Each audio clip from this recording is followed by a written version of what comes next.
E não é uma crise do euro, é uma crise da Grécia.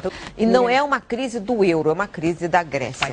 E não é uma crise do euro, é uma crise da Grécia. Teve uma má notícia, que é a que um banco pediu dólares para o Banco Central Europeu. Aí você fala, oh, poxa vida, o banco está em dificuldade. Mas, olha, é um banco. Sabe quantos bancos tem na zona do euro? 8.000. A quebra de um banco, um outro episódio bancário, Renata, que assusta o mundo, porque o mundo viu exatamente o que a quebra de um banco pode provocar. Mas, olha, é um banco. Sabe quantos bancos tem na zona do euro? 8.000. O Dexia é um banco franco-belga. Ele é um banco estatal binacional.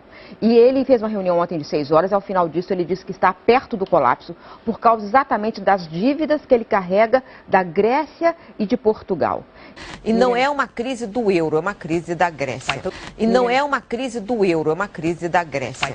E não é uma crise do euro, é uma crise da Grécia. Qual a importância desse banco? Eu nunca ouvi falar do banco Dexia. É um banco grande e isso tem consequências. Pode haver um efeito cascata, dominó. E não é uma crise do euro, é uma crise da Grécia.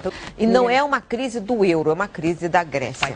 E não é uma crise do euro, é uma crise da Grécia. Mas, olha, é um banco. Sabe quantos bancos tem na zona do euro? 8.000. Olha, Chico, Qual o uma tamanho coisa dele? a gente aprendeu na crise de 2008. Não existe banco pequeno. O Dexia é grande. Mas, olha, é um banco. Sabe quantos bancos tem na zona do euro? 8.000. E não é uma crise do euro, é uma crise da Grécia. E não é uma crise do euro, é uma crise da Grécia. E não é uma crise do euro, é uma crise da Grécia.